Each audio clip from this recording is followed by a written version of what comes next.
Catecismo Maior de São Pio X. Terceira parte. Dos mandamentos da lei de Deus e da Igreja. Capítulo 1. Dos mandamentos da lei de Deus em geral. 342. De que trata a terceira parte da doutrina cristã?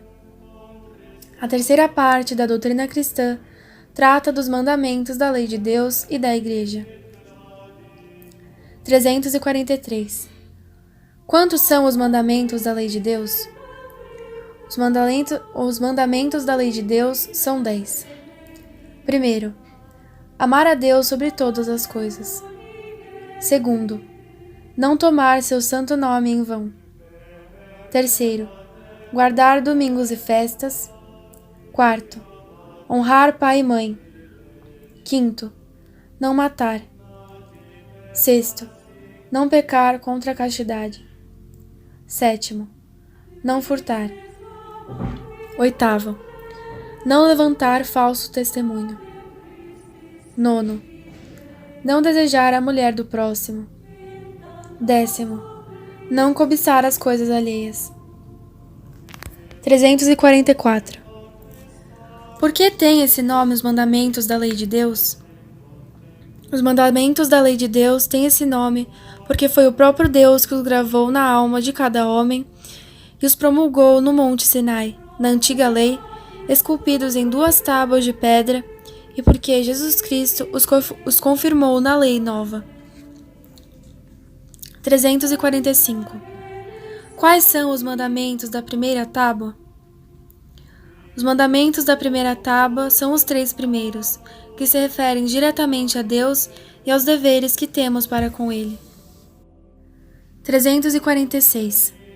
Quais são os mandamentos da segunda tábua? Os mandamentos da segunda tábua são os últimos 7, que se referem ao próximo e aos deveres que temos para com Ele.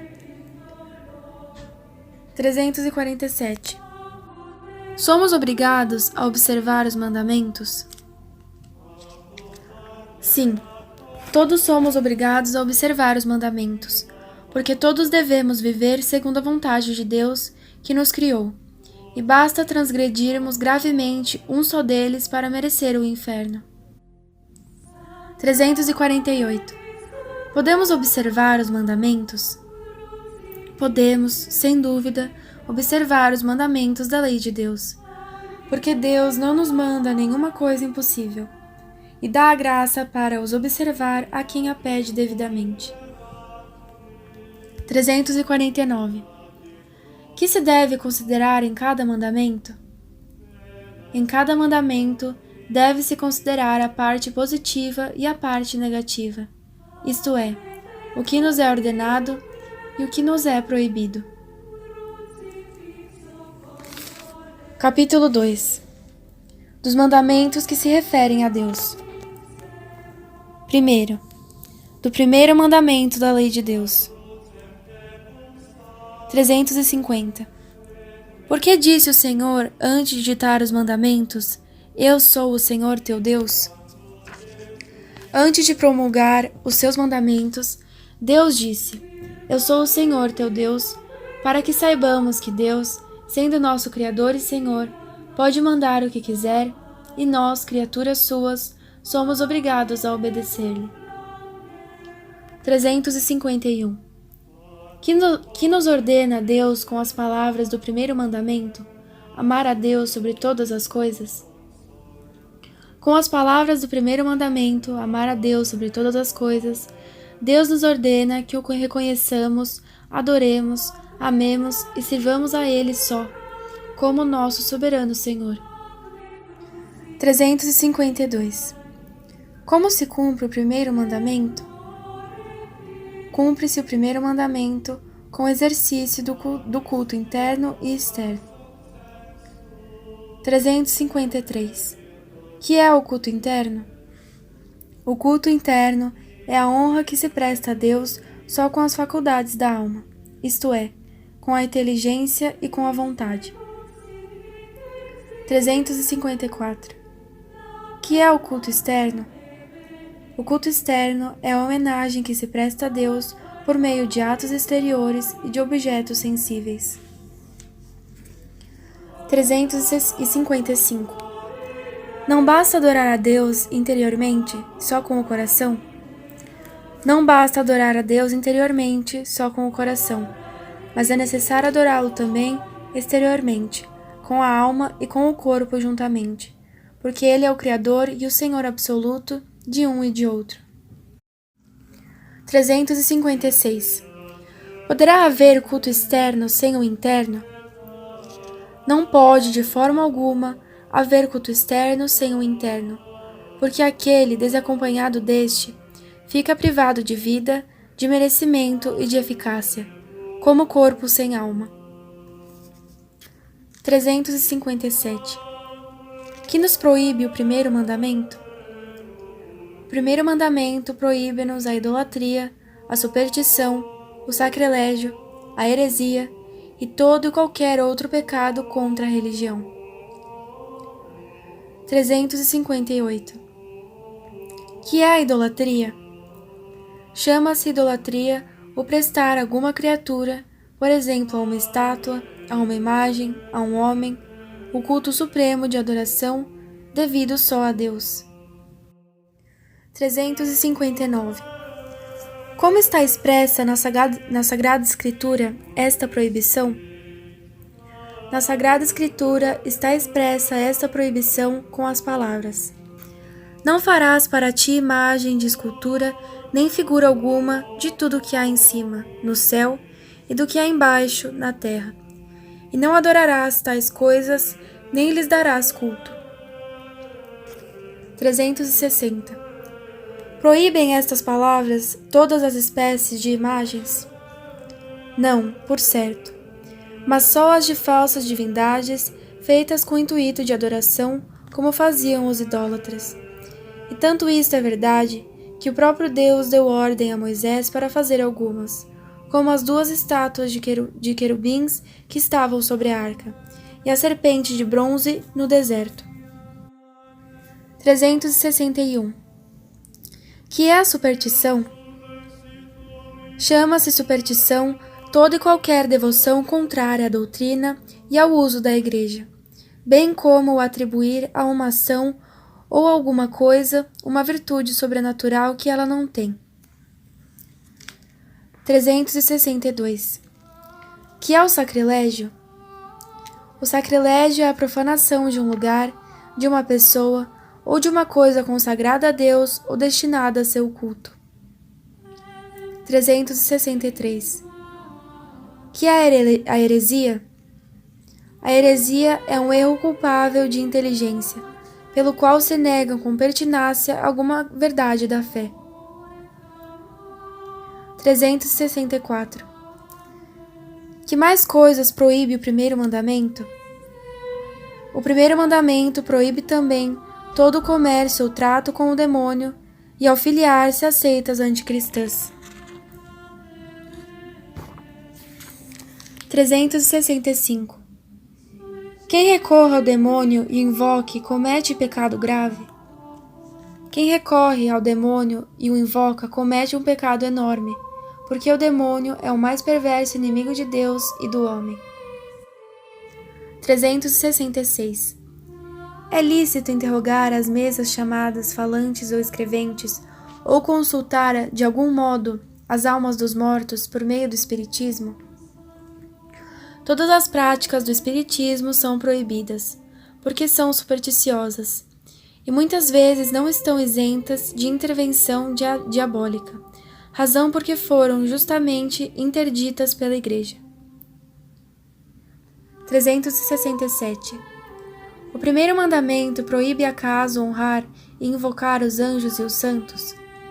Não, não é proibido honrar e invocar os anjos e os santos, e até os devemos fazer, porque é coisa boa e útil, e altamente recomendada pela Igreja, já que eles são amigos de Deus e os nossos intercessores junto dele. 368. Sendo Jesus Cristo nosso único mediador junto de Deus, por que recorremos também à intercessão da Santíssima Virgem e dos santos? Jesus Cristo é o nosso mediador junto de Deus, enquanto, sendo o verdadeiro Deus, o verdadeiro homem, só Ele, em virtude dos próprios merecimentos, nos reconciliou com Deus e dele nos obtém toda a graça. Mas a Santíssima Virgem e os santos, em virtude dos merecimentos de Jesus Cristo e pela caridade que os une a Deus e a nós, auxiliam-nos com a sua intercessão a alcançar as graças que pedimos. E este é um dos grandes bens da comunhão dos santos. 369. Podemos honrar também as sagradas imagens de Jesus Cristo e dos santos? Sim, porque a honra que tributa às sagradas imagens de Jesus Cristo e dos santos se refere às suas mesmas pessoas. 370. E as relíquias dos santos podem honrar-se? Sim, também as relíquias dos santos podem e devem honrar-se, porque os seus corpos foram membros vivos de Jesus Cristo e templos do Espírito Santo, e devem ressurgir gloriosos para a vida eterna. 371. Que diferença há entre o culto que prestamos a Deus e o culto que prestamos aos santos? Entre o culto que prestamos a Deus e o culto que prestamos aos santos, há esta diferença. A Deus adoramo-lo por sua infinita excelência, ao passo que os santos não os adoramos, mas só os honramos e veneramos como os amigos de Deus e nossos intercessores junto dele. O culto que prestamos a Deus chama-se latria, isto é, de adoração, e o culto que prestamos aos santos chama-se dulia, isto é, de veneração aos servos de Deus. Enfim, o culto especial que prestamos a Maria Santíssima chama-se hiperdulia, isto é, de essencialíssima veneração como Mãe de Deus. Segundo, do segundo mandamento da lei de Deus. 372. Que nos proíbe o segundo mandamento, não tomar seu santo nome em vão? O segundo mandamento, não tomar seu santo nome em vão, proíbe-nos: primeiro, pronunciar o nome de Deus sem respeito; segundo, blasfemar contra Deus, contra a Santíssima Virgem ou contra os santos; terceiro, fazer juramentos falsos ou desnecessários ou proibidos desta ou daquela maneira. 373. Que quer dizer pronunciar o nome de Deus sem respeito? Pronunciar o nome de Deus sem respeito quer dizer pronunciar este santo nome e tudo que se refere de modo especial ao próprio Deus, como o nome de Jesus Cristo, de Maria e dos santos, com ira, por escárnio ou de outro modo pouco reverente. 374. Que é blasfêmia? A blasfêmia é um pecado horrível que consiste em palavras ou atos de desprezo ou maldição contra Deus, contra a Virgem, contra os santos ou contra as coisas santas. 375. Há diferença entre a blasfêmia e a imprecação ou praga? Há diferença porque com a blasfêmia se amaldiçoa ou se deseja mal a Deus, a Nossa Senhora, aos santos, ao passo que, com a imprecação ou praga, se amaldiçoa ou se deseja mal a si mesmo ou ao próximo. 376. Que é jurar? Jurar é tomar a Deus em testemunho da verdade do que se afirma ou se promete. 377. É sempre proibido jurar? Não é sempre proibido o juramento, mas é lícito e até honroso para Deus quando há necessidade e se jura com verdade, discernimento e justiça. 378. Quando não se jura com verdade? Quando se afirma com juramento o que se sabe ou se julga falso, e quando com juramento se promete o que não se tem a intenção de cumprir. 379. Quando não se jura com discernimento? Quando se jura sem prudência nem madura ponderação, ou por coisas de pequena importância. 380. Quando não se jura com justiça? Quando se jura fazer uma coisa que não é justa ou permitida, como jurar vingar-se, roubar e outras coisas parecidas. 381. Somos obrigados a cumprir o juramento de fazer coisas injustas ou proibidas? Não só não somos obrigados, mas pecaríamos fazendo, porque são proibidas pela lei de Deus ou da Igreja. 382. Quem jura falso, que pecado comete? Quem jura falso, comete pecado mortal, porque desonra gravemente a Deus, verdade infinita, chamando-o em testemunho do que é falso. 383. Que nos ordena o segundo mandamento? O segundo mandamento ordena-nos que honremos o santo nome de Deus e que cumpramos, além dos juramentos, também os votos. 384. Que é um voto?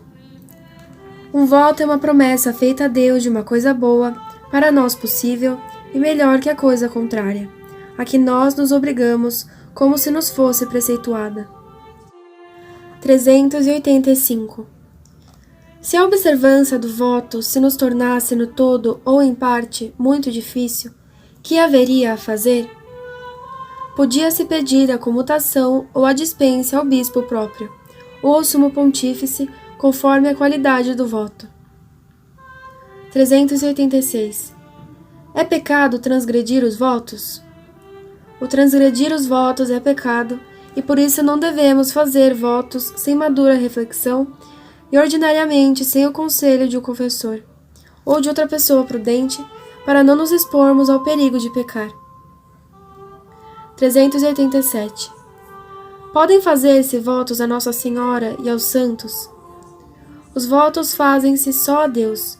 Pode-se, porém, prometer a Deus fazer alguma coisa em honra de Nossa Senhora ou dos santos. 3º. Do terceiro mandamento da lei de Deus. 388. Que nos ordena o terceiro mandamento, guardar domingos e festas? O terceiro mandamento, guardar domingos e festas, ordena-nos que honremos a Deus com obras de culto nos dias de festa. 389. Quais são os dias de festa? Na antiga lei, eram os sábados e outros dias particularmente solenes para o povo judeu. Na lei nova, são os domingos e as outras festividades estabelecidas pela Igreja. 390. Por que na lei nova se guarda o domingo e não o sábado? O domingo, que significa dia do Senhor, substituiu o sábado porque foi em dia de domingo que nosso Senhor Jesus Cristo ressuscitou. 391. Que obra de culto nos é preceituada nos dias de festa? É-nos preceituado assistir devotamente ao santo sacrifício da missa. 392.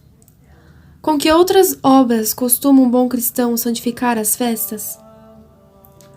Um bom cristão santifica as festas, primeiro, assistindo à doutrina cristã, às pregações e aos ofícios divinos. Segundo, recebendo com frequência, com as devidas disposições, os sacramentos da penitência e da Eucaristia. Terceiro, dando-se à oração e às obras de caridade cristã para com o próximo. 393. Que nos proíbe o terceiro mandamento? O terceiro mandamento proíbe-nos os trabalhos servis e qualquer obra que nos impeça o culto de Deus. 394. Quais são os trabalhos servis proibidos nos dias santos? Os trabalhos servis proibidos nos dias santos são os trabalhos chamados manuais, isto é, aqueles trabalhos materiais em que se tem parte mais o corpo do que o espírito, como os que ordinariamente são próprios dos servidores, dos operários e dos artífices. 395. Que pecado se comete trabalhando em dia santo? Trabalhando em dia santo, comete-se pecado mortal. Não obstante, não há culpa grave se o trabalho dura pouco tempo. 396. Não há nenhum trabalho servil que seja permitido nos dias santos? Nos dias santos são permitidos aqueles trabalhos que são necessários à vida ou ao serviço de Deus e os que se fazem por uma causa grave pedindo licença, se possível, ao próprio pároco. 397. Por que nos dias santos são proibidos os trabalhos servis? São proibidos nos dias santos os trabalhos servis, a fim de que possamos melhor dedicar-nos ao culto divino e à salvação da nossa alma, e para repousar das nossas fadigas. Por isso não é proibido entregar-se a divertimentos honestos. 398. Que mais devemos evitar de modo especial nos dias santos? Nos dias santos devemos evitar principalmente o pecado e tudo que possa induzir-nos a ele, como são os bailes e outras diversões e reuniões perigosas. Capítulo 3. Dos mandamentos que se ferem ao próximo. Primeiro, do quarto mandamento da lei de Deus. 399. Que nos ordena o quarto mandamento, honrar pai e mãe? O quarto mandamento, honrar pai e mãe, ordena-nos respeitar o pai e a mãe, obedecer-lhes em tudo que não é pecado e auxiliá-los em suas necessidades espirituais e temporais. 400. Que nos proíbe o quarto mandamento? O quarto mandamento proíbe-nos ofender a nossos pais com palavras, obras ou de qualquer outra maneira. 401. Debaixo do nome do pai e da mãe, de que mais pessoas compreendem este mandamento? Debaixo do nome de pai e de mãe, este mandamento também compreende todos os legítimos superiores, tanto eclesiásticos como seculares, aos quais, portanto, devemos obedecer e respeitar. 402. De onde vem aos pais a autoridade de mandar nos filhos e aos filhos a obrigação de lhes obedecer? A autoridade que os pais têm de mandar nos filhos e a obrigação que têm os filhos de obedecer vem-lhes de Deus, que constituiu e ordenou a família, a fim de que nela o homem encontre os primeiros meios necessários para o seu aperfeiçoamento material e espiritual. 403. Têm os pais deveres para com os filhos? Os pais têm o dever de amar, cuidar e alimentar seus filhos, de prover a sua educação religiosa e civil, de dar-lhes o bom exemplo, de afastá-los das ocasiões de pecado, de corrigi-los nas suas faltas e de auxiliá-los a abraçar o estado para o qual são chamados por Deus. 404. Deu-nos Deus o modelo da família perfeita? Deu-nos Deus o modelo da família perfeita na Sagrada Família, na qual Jesus Cristo viveu sujeito a Maria Santíssima e a São José até os 30 anos, isto é, até quando começou a desempenhar a missão que o Pai Eterno lhe confiara, de pregar o Evangelho. 405. Poderiam as famílias, se vivessem isoladamente uma das outras, prover a todas as suas necessidades materiais e morais? Se as famílias vivessem isoladamente uma das outras, não poderiam prover as suas necessidades e é necessário que elas se unam em sociedade civil, a fim de se auxiliarem mutuamente para o seu aperfeiçoamento e para a sua felicidade comum. 406. Que é a sociedade civil? A sociedade civil é a reunião de muitas famílias dependentes da autoridade de um chefe para se auxiliarem reciprocamente a conseguir o mútuo aperfeiçoamento e a felicidade temporal. 407. De onde vem para a sociedade civil a autoridade que a governa? A autoridade que governa a sociedade civil vem de Deus, que a quer constituída para o bem comum. 408. A obrigação de respeitar a autoridade que governa a sociedade civil e de lhe prestar obediência? Sim, todos os que pertencem à sociedade civil têm obrigação de respeitar a autoridade e de lhe obedecer, porque essa autoridade vem de Deus e porque assim o exige o bem comum. 409.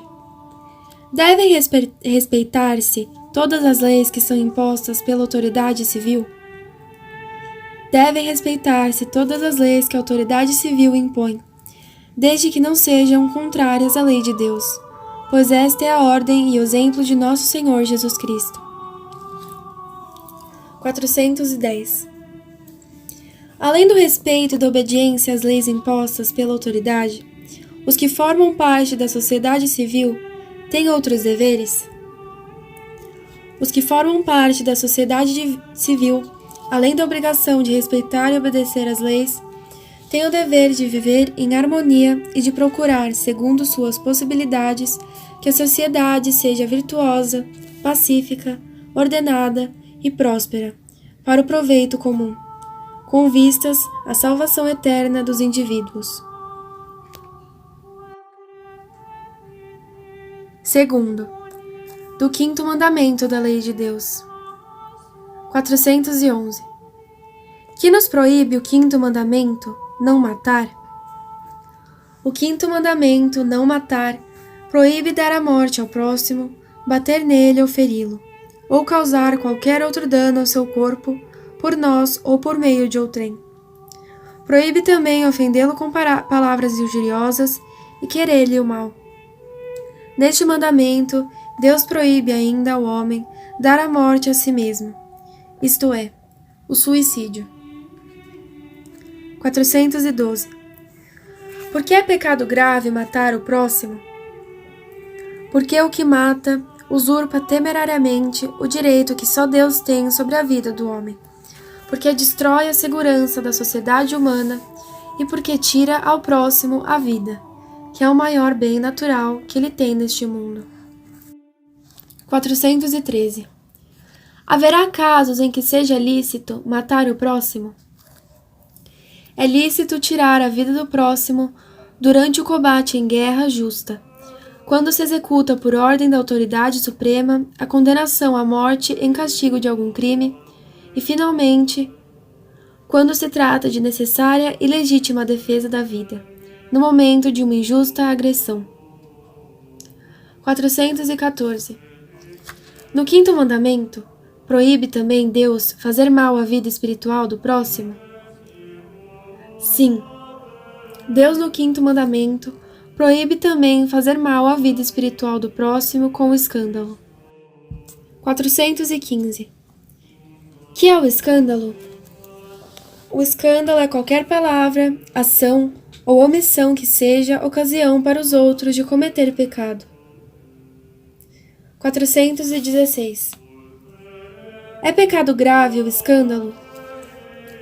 O escândalo é pecado grave porque tende a destruir a maior obra de Deus, que é a redenção, com a perda das almas, pois que ele dá ao próximo a morte da alma, tirando-lhe a vida da graça, que é mais preciosa que a vida do corpo, e porque é causa de uma multidão de pecados. Por isso, Deus ameaça os escandalosos com os mais severos castigos.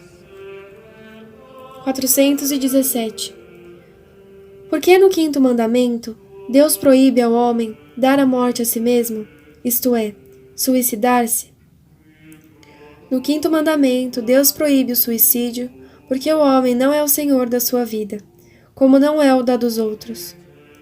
A Igreja, por seu lado, castiga o suicida com a privação da sepultura eclesiástica. 418. É proibido no quinto mandamento também o duelo? Sim, o quinto mandamento proíbe também o duelo, porque o duelo participa da malícia do suicídio e do homicídio, e fica excomungado todo aquele que voluntariamente nele tome parte, ainda que seja como simples espectador. 419. É também proibido o duelo quando está excluído o perigo de morte? Sim, é também proibido este duelo, porque não só não podemos matar, mas nem sequer ferir voluntariamente a nós mesmos ou a outrem. 420. Pode a defesa da honra justificar o duelo? Não, porque é falso que no duelo se repare a ofensa, e porque não se pode reparar a honra com uma ação injusta, irracional e bárbara, como é o duelo. 421. Que nos ordena o quinto mandamento? O quinto mandamento ordena-nos que perdoemos a nossos inimigos e queiramos bem a todos. 422. Que deve fazer quem prejudicou o próximo na vida do corpo ou na da alma? Quem prejudicou o próximo não basta que se confesse, mas deve também reparar o mal que fez, compensando o próximo dos danos que lhe causou, retratando-se dos erros que lhe ensinou e dando-lhe bom exemplo. Terceiro, do sexto e do nono mandamentos da lei de Deus. 423. Que nos proíbe o sexto mandamento, não pecar contra a castidade? O sexto mandamento, não pecar contra a castidade, proíbe qualquer ação, palavra ou olhar contrários à santa pureza e à infidelidade no matrimônio. 424. Que nos proíbe o nono mandamento? O nono mandamento proíbe expressamente todo qualquer desejo contrário à fidelidade que os cônjuges se juraram ao contrair matrimônio. E proíbe também todo qualquer pensamento culpável e qualquer desejo de ação proibida pelo sexto mandamento. 425. É um grande pecado a pureza? É um pecado gravíssimo e abominável diante de Deus e dos homens. Rebaixa o homem à condição dos irracionais, arrasta-o a muitos outros pecados e vícios e provoca os mais terríveis castigos de Deus nessa vida e na outra. 426.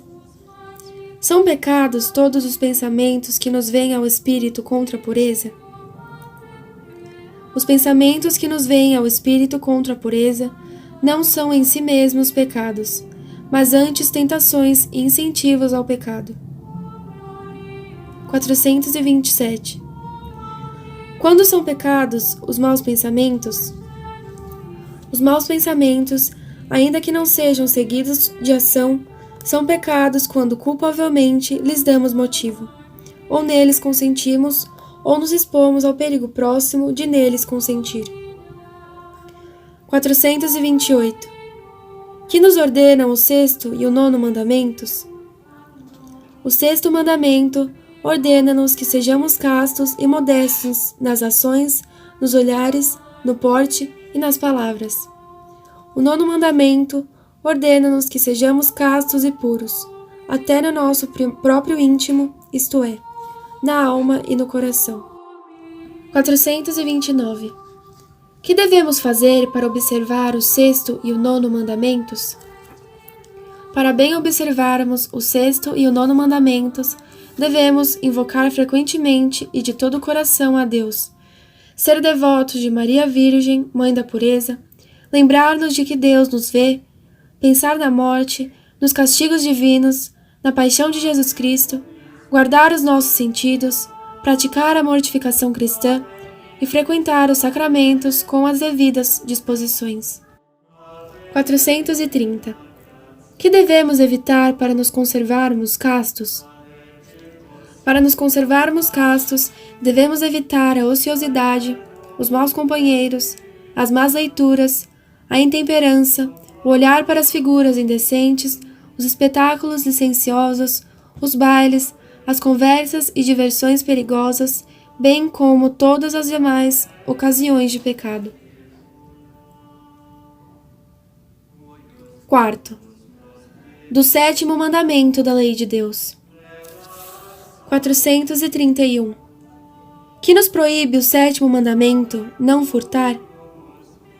O sétimo mandamento, não furtar, proíbe tirar ou reter injustamente as coisas alheias e causar dano ao próximo nos seus bens de qualquer outro modo. 432. Que quer dizer furtar? Furtar quer dizer tirar injustamente as coisas alheias contra a vontade do dono, quando ele tem toda a razão e todo o direito de não querer ser privado do que lhe pertence. 433.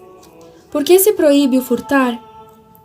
Porque se peca contra a justiça e se faz injúria ao próximo, tirando e retendo, contra o seu direito e contra a sua vontade, o que lhe pertence. 434. Que são as coisas alheias? São todas as coisas que pertencem ao próximo, das quais tem a propriedade ou o uso, ou simplesmente as que ele tem em depósito. 435. De quantos modos se tiram injustamente as coisas alheias? De 2 modos, com o furto e com o roubo. 436. Como se comete o furto? Comete-se o furto tirando ocultamente as coisas alheias. 437. Como se comete o roubo? Comete-se o roubo tirando com violência ou manifestamente as coisas alheias. 438. Em que caso se podem tirar as coisas alheias sem cometer pecado? Quando o dono não se opõe, ou então quando não se opõe injustamente, como aconteceria se alguém estivesse em extrema necessidade, contanto que tirasse só o que lhe estritamente é necessário, para suprir a necessidade urgente e extrema. 439. É só com o furto e com o roubo que se prejudica o próximo nos seus bens? Prejudica-se também com a fraude, com a usura e com outra qualquer injustiça contra os seus bens. 440. Como se comete a fraude? Comete-se a fraude enganando o próximo no comércio com pesos, medidas ou moedas falsas, ou com gêneros deteriorados, falsificando escrituras e documentos, em suma, fazendo falsidades nas compras, nas vendas ou em qualquer outro contrato, e ainda quando não se quer dar o preço justo ou o preço combinado. 441. De que modo se comete a usura?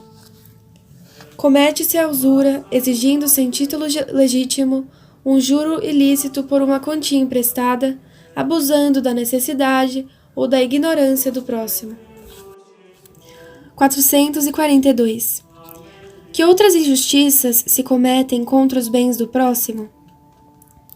São injustiças fazê-lo perder injustamente o que tem, danificá-lo nas suas propriedades, não trabalhar como se deve, não pagar por malícia as dívidas e mercadorias compradas, ferir ou matar os animais do próximo, estragar ou deixar estragar-se o que se tem em depósito, impedir alguém de auferir ou um lucro injusto, auxiliar os ladrões e receber, esconder ou comprar coisas roubadas.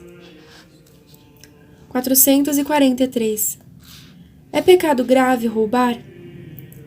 É um pecado grave contra a justiça quando se trata de matéria grave, porque é de suma importância que seja respeitado o direito que cada um tem sobre os próprios bens, e isto para bem dos indivíduos, das famílias e da sociedade.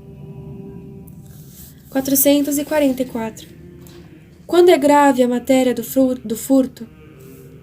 É grave quando se tira coisa importante e ainda quando, tirando-se coisa de pouca monta, o próximo sofre com isso grave dano. 445. Que nos ordena o 7º mandamento? O 7º mandamento ordena-nos que respeitemos as coisas alheias, que paguemos o justo salário aos operários e que observemos a justiça em tudo que se fere à propriedade alheia. 446. A quem pecou contra o 7º mandamento, basta que se confesse disso? A quem pecou contra o 7º mandamento, não basta que se confesse, mas é necessário que faça o que puder para restituir as coisas alheias e reparar os danos causados ao próximo. 447. Que é a reparação dos danos causados? A reparação dos danos causados é a compensação que se deve dar ao próximo pelos frutos e lucros perdidos por causa do furto e das outras injustiças cometidos em seu prejuízo. 448. A quem se devem restituir as coisas roubadas? Aquele a quem se roubaram, aos seus herdeiros se já tiver morrido, e, se isso for verdadeiramente impossível, deve-se dar a seu valor aos pobres e às obras piais. 449. Que se deve fazer quando se acha alguma coisa de grande valor? Deve-se empregar grande diligência para achar o dono e restituir-lhe fielmente. 5º. Do 8º mandamento da lei de Deus. 450. Que nos proíbe o 8º mandamento, não levantar falso testemunho? O 8º mandamento, não levantar falso testemunho, proíbe-nos atestar falsidade em juízo, proíbe também a detração ou murmuração, a calúnia, a adulação, o juízo e a suspeita temerários, e todas as espécies de mentira. 451. Que há detração ou murmuração? A detração ou murmuração é um pecado que consiste em manifestar, sem justo motivo, os pecados ou defeitos alheios. 452. Que é a calúnia? A calúnia é um pecado que consiste em atribuir maliciosamente ao próximo culpas e defeitos que não tem. 453. Que é a adulação? A adulação é um pecado que consiste em enganar uma pessoa, dizendo-lhe falsamente bem dela mesma ou de outra, com o fim de tirar daí algum proveito. 454. Que é o juízo ou suspeita temerária? O juízo ou suspeita temerária é um pecado que consiste em julgar ou suspeitar mal dos outros sem justo fundamento. 455. Que é a mentira? A mentira é um pecado que consiste em afirmar como verdadeiro ou como falso, por meio de palavras ou de ações, o que se julga não ser assim. 456. De quantas espécies é a mentira? A mentira é de 3 espécies: jocosa, oficiosa e nociva. 457. Que é a mentira jocosa? A mentira jocosa é aquela pela qual se mente por gracejo e sem prejuízo para ninguém. 458. Que é a mentira oficiosa? A mentira oficiosa é a afirmação de uma falsidade para utilidade própria ou alheia, sem prejuízo para ninguém. 459. Que é a mentira nociva? A mentira nociva é a afirmação de uma falsidade com prejuízo para o próximo. 460. É lícito alguma vez mentir? Nunca é lícito mentir, nem para o gracejo, nem para proveito próprio ou alheio, porque é coisa má em si mesma. 461. Que pecado é a mentira? A mentira, quando é jacosa ou oficiosa, é pecado venial, mas quando é nociva, é pecado mortal, se o prejuízo que causa é grave. 462. É necessário dizer sempre tudo conforme se pensa? Não, nem sempre é necessário, especialmente quando quem pergunta não tem o direito de saber o que pergunta. 463. A quem pecou contra o 8º mandamento, basta que se confesse? A quem pecou contra o 8º mandamento, não basta que se confesse o seu pecado, mas é também obrigado a retratar-se de tudo que disse caluniando o próximo, e a reparar, do melhor modo que possa, os danos que lhe causou. 464. Que nos ordena o 8º mandamento? O 8º mandamento ordena-nos que digamos oportunamente a verdade e que interpretemos em bom sentido, tanto quanto pudermos, as ações do nosso próximo. 6º, do 10º mandamento da lei de Deus. 465. Que nos proíbe o 10º mandamento, não cobiçar as coisas alheias? O 10º mandamento, não cobiçar as coisas alheias, proíbe o desejo de privar o próximo dos seus bens e o desejo de adquirir bens por meios injustos. 466. Por que Deus proíbe o desejo dos bens alheios? Deus proíbe-nos o desejo dos bens alheios porque Ele quer que nós, até interiormente, sejamos justos e nos conservemos cada vez mais afastados das ações injustas. 467. Que nos ordena o 10º mandamento? O 10º mandamento ordena-nos que nos contentemos com o estado em que Deus nos colocou e que soframos com paciência a pobreza quando Deus nos queira neste estado. 468. Como pode o cristão estar contente na pobreza? O cristão pode estar contente até na pobreza, considerando que o maior de todos os bens é a consciência pura e tranquila, que a nossa verdadeira pátria é o céu e que Jesus Cristo se fez pobre por amor de nós, e prometeu um prêmio especial a todos aqueles que suportam com paciência a pobreza.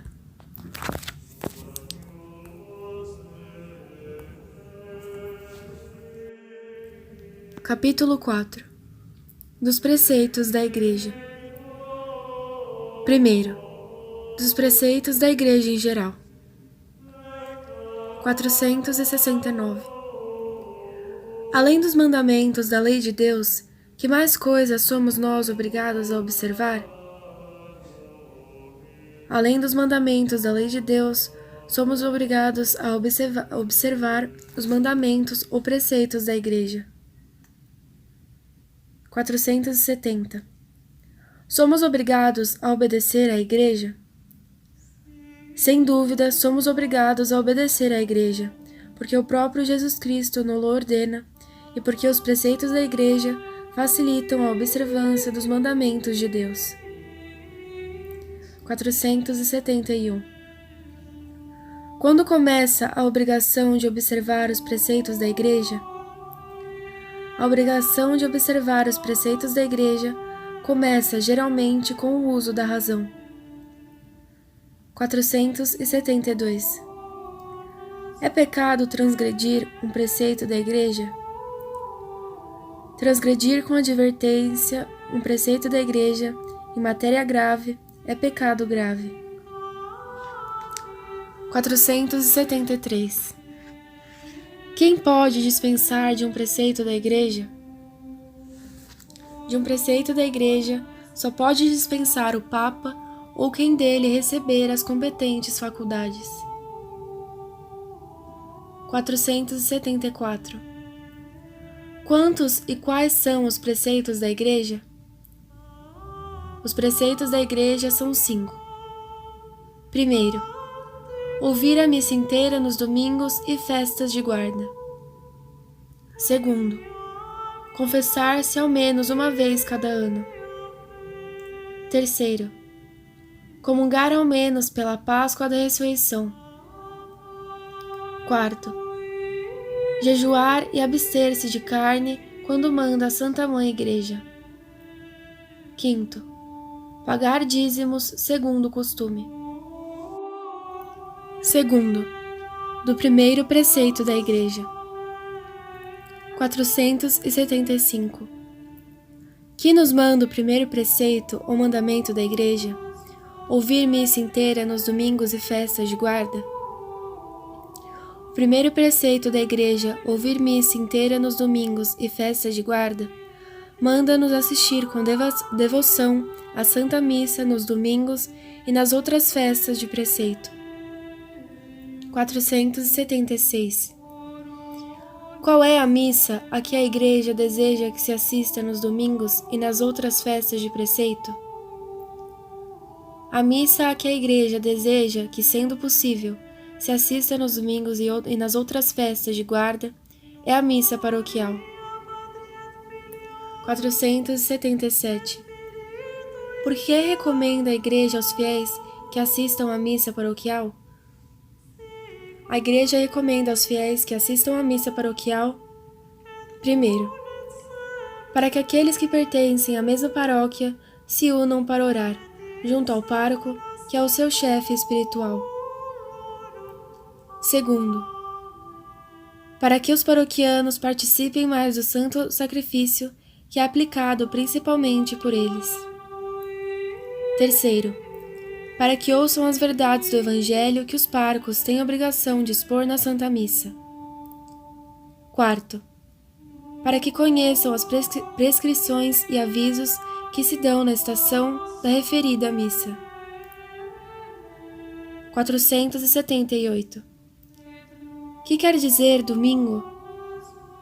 Domingo quer dizer dia do Senhor, isto é, dia especialmente consagrado ao serviço de Deus. 479. Por que no primeiro mandamento da Igreja se faz menção especial no domingo? No primeiro mandamento da Igreja, faz-se menção especial do domingo, porque é ele o principal dia de festa entre os cristãos. Como entre os judeus, o principal dia de festa era o sábado, por instituição do próprio Deus. 480. Que outras festas instituiu a Igreja? A Igreja instituiu também as festas de Nosso Senhor, da Santíssima Virgem, dos anjos e dos santos. 481. Por que instituiu a Igreja outras festas de Nosso Senhor? A Igreja instituiu outras festas de Nosso Senhor em memória dos seus divinos mistérios. 482. Por que foram instituídas as festas da Santíssima Virgem, dos anjos e dos santos? As festas da Santíssima Virgem, dos anjos e dos santos foram instituídas, primeiro, em memória das graças que Deus lhes fez e para as agradecer a bondade divina. Segundo, a fim de que os honremos, imitemos os seus exemplos e alcancemos o auxílio de suas orações. Terceiro, do segundo preceito da Igreja. 483. Que nos manda a Igreja com as palavras do segundo preceito, confessar-se ao menos uma vez cada ano? Com as palavras do segundo preceito, confessar-se ao menos uma vez cada ano, a Igreja obriga todos os cristãos que chegaram ao uso da razão a receber, uma vez ao menos em cada ano, o sacramento da penitência. 484. Qual é o tempo mais próprio para cumprir o preceito da confissão anual? O tempo mais próprio para cumprir o preceito da confissão anual é a Quaresma, segundo o uso introduzido e aprovado em toda a Igreja. 485. Por que diz a Igreja que nos confessemos ao menos uma vez cada ano? A Igreja diz ao menos para dar a conhecer o seu desejo de que nos aproximemos desse sacramento com mais frequência. 486. É, pois, útil confessarmos-nos com frequência? É muito útil confessarmos-nos com frequência, sobretudo porque é difícil que se confesse bem e se conserve isento de pecado mortal quem se confessa raras vezes. 487. Satisfaz-se a esse segundo preceito com uma confissão sacrílega? Quem fizer uma confissão sacrílega não satisfará o segundo preceito da Igreja, porque a intenção da Igreja é que se receba este sacramento para a nossa santificação. Quarto, do terceiro preceito da Igreja. 488. Que nos manda a Igreja com as palavras do terceiro preceito, comungar ao menos pela Páscoa da Ressurreição?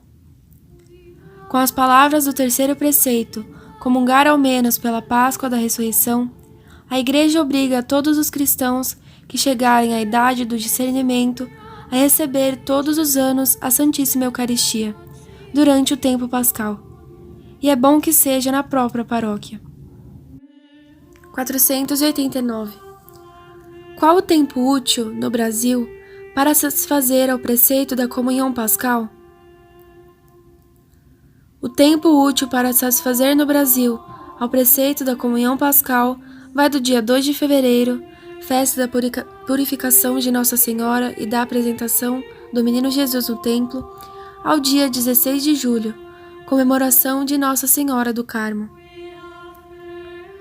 490. Somos obrigados a comungar em alguma outra ocasião, fora do tempo pascal? Sim, somos obrigados também a comungar em perigo de morte. 491. Por que se diz que devemos comungar ao menos pela Páscoa?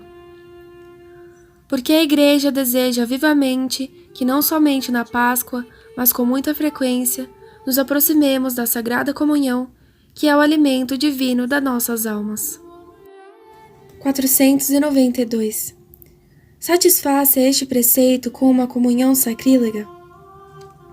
Quem fizer uma comunhão sacrílega não satisfaz ao terceiro preceito da Igreja, porque a intenção da Igreja é que se receba este sacramento com o fim para o qual foi instituído, isto é, para a nossa santificação. 5º, do quarto preceito da Igreja. 493. Que nos manda o quarto preceito da Igreja com as palavras: jejuar e abster-se de carne, quando manda a Santa Mãe Igreja?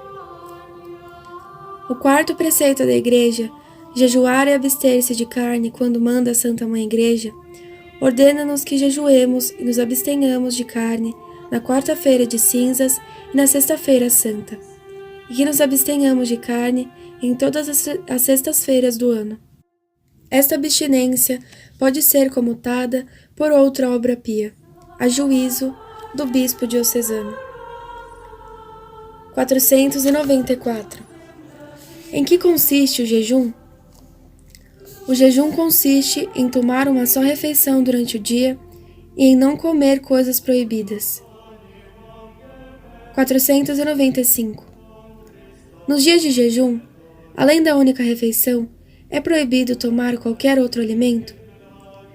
Nos dias de jejum, a Igreja permite uma pequena parva pela manhã e uma ligeira refeição à noite, ou então, cerca do meio-dia, quando se deixa para a tarde a refeição maior. 496. Para que serve o jejum? O jejum serve para nos dispormos melhor para a oração, para fazermos penitência dos pecados cometidos e para nos preservarmos de cometer outros novos. 497. Quem é obrigado a jejuar? São obrigados a jejuar todos os cristãos desde os 21 anos completos até aos 60 começados, se não estão dispensados ou excusados por legítimo impedimento. A abstinência começa a ser obrigatória aos 14 anos. 498. Estão também dispensados de toda a mortificação os que não estão obrigados a jejuar? Os que não estão obrigados a jejuar, nem por isso estão dispensados de toda a mortificação, porque todos temos obrigação de fazer penitência. 499. Para que fim foi instituída a Quaresma? A Quaresma foi instituída a fim de imitarmos, de algum modo, o rigoroso jejum de 40 dias que Jesus Cristo observou no deserto, e a fim de nos prepararmos, por meio da penitência, para celebrar santamente a festa da Páscoa. 500. Qual o fim do jejum do Advento? O jejum do Advento foi instituído para nos dispor a celebrar santamente a festa do Natal. 501. Para que foi instituído o jejum das 4 têmporas? O jejum das 4 têmporas foi instituído para consagrar cada uma das 4 estações do ano com a penitência de alguns dias, para pedir a Deus a conservação dos frutos da terra, para lhe dar graças pelos frutos já concedidos e para lhe pedir que dê à sua igreja santos ministros, que são ordenados nos sábados das 4 têmporas. 502. Para que foi instituído o jejum das vigílias? O jejum das vigílias foi instituído a fim de nos prepararmos para celebrar santamente as festas principais. 503. Que nos proíbe a Santa Igreja nos dias de jejum e abstinência? Quando a pessoa não está legitimamente dispensada, deve, no dia de jejum e abstinência, tomar uma só refeição plena, podendo fazer 2 outras pequenas, uma pela manhã e outra à tarde, que evite grave dano como, por exemplo, uma forte dor de cabeça. Nos dias de abstinência, proíbe o uso da carne e do caldo de carne. 504. Por que a Igreja quer que nos abstenhamos de comer carne nas sextas-feiras? A fim de que façamos penitência todas as semanas e, sobretudo, nas sextas-feiras, em honra da paixão de Jesus Cristo. 6. Do 5º preceito da Igreja. 505. Como se observa o 5º preceito da Igreja? Pagar dízimo segundo o costume? Observa-se o 5º preceito, pagar dízimo segundo o costume, pagando aquelas ofertas ou contribuições que foram estabelecidas para reconhecer o supremo domínio que Deus tem sobre todas as coisas e para sustentar os ministros do altar. Capítulo 5. Dos deveres particulares do próprio Estado e dos conselhos evangélicos. 1. Dos deveres do próprio Estado. 506. Que vêm a ser os deveres do próprio Estado? Por deveres do próprio Estado, entendem-se aquelas obrigações particulares que cada um tem por causa do seu estado, da sua condição e da situação em que se acha. 507. Quem impôs aos diversos estados os seus deveres particulares? Foi o próprio Deus que impôs aos diversos estados os deveres particulares, porque estes derivam dos seus divinos mandamentos. 508. Explicai-me com algum exemplo como os deveres particulares derivam dos 10 mandamentos. No 4º mandamento, sob o nome de pai e mãe, entendem-se também todos os nossos superiores. Assim, deste mandamento derivam todos os deveres de obediência, de amor e de respeito dos inferiores para com os seus superiores, e todos os deveres de vigilância que têm os superiores sobre os seus inferiores. 509. De que mandamentos derivam os deveres dos operários, dos comerciantes, dos administradores de bens alheios e outros semelhantes? Os deveres de fidelidade, de sinceridade, de justiça, de equidade, que eles têm, derivam do 7º, do 8º e do 10º mandamentos, que proíbem toda e qualquer fraude, injustiça, negligência e duplicidade. 510. De que mandamento derivam os deveres das pessoas consagradas a Deus? Os deveres das pessoas consagradas a Deus derivam do 2º mandamento, que manda cumprir os votos e as promessas feitas a Deus, uma vez que essas pessoas se obrigaram desta forma à observância de todos ou de alguns conselhos evangélicos. 2. Dos conselhos evangélicos. 511. Que são os conselhos evangélicos? Os conselhos evangélicos são alguns meios sugeridos por Jesus Cristo no Santo Evangelho para chegar à perfeição cristã. 512. Quais são os conselhos evangélicos? Os conselhos evangélicos são pobreza voluntária, castidade perpétua e obediência inteira, em tudo o que não seja pecado. 513. Para que servem os conselhos evangélicos? Os conselhos evangélicos servem para facilitar a observância dos mandamentos e para assegurar melhor a salvação eterna. 514. Por que os conselhos evangélicos facilitam a observância dos mandamentos? Os conselhos evangélicos facilitam a observância dos mandamentos porque nos ajudam a desapegar o coração do amor dos bens terrenos, dos prazeres e das honras, e assim nos afastam do pecado.